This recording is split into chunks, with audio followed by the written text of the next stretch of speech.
I'm MC, and I'd like to show you some of my work in the Clover Art Gallery, cows, cats, and more. My interest in art began early. My family was very supportive. My grandfather and father both drew and painted, and my uncle collected original prints and paintings from local and national artists. My subject matter comes primarily from my mother's side of the family. They were all animal lovers, and legend has it that my grandfather, great-grandfather, when he retired from the railroad, bought a farm in southern Indiana and just kind of collected animals. Anything that came there just stayed forever. The first cow I ever painted was this Brahma bull. I met this guy at a ranch in Florida. He was pastured with 2 Angus bulls next to my cousin's house. I'd never seen a Brahma in person before. He came up to the fence and I spent time scratching his head. He was so interesting looking I took a lot of pictures. These photos became the starting point for years and years of using him and the other cows as subject matter for my watercolors.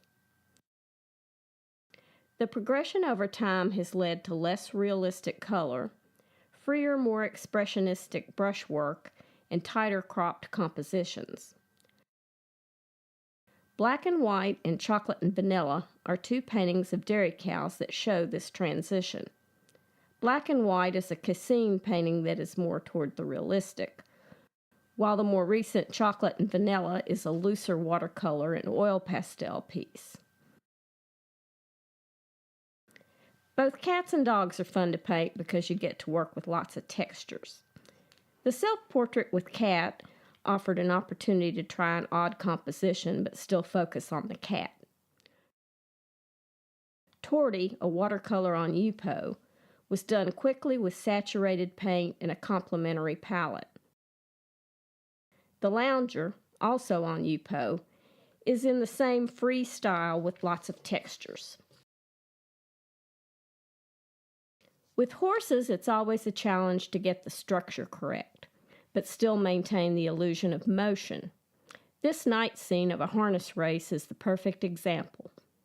Accuracy of anatomy, gait, and tack, but enough sketchiness to show motion.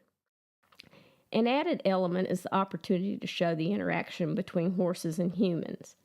Farrier Day is a regular scene at horse farms when all the horses get their pedicures. I aim for the final painting to work on more than one level. First would be the visual: color, texture, brushwork, composition. Second, the emotional. The cows, for me, bring back memories of riding through cattle pastures on the large farms in the Smoky foothills. The curiosity of the calves as I would ride by, and the aloofness of the bulls. I hope the viewer will get some insight into the joy of place and time that I experienced.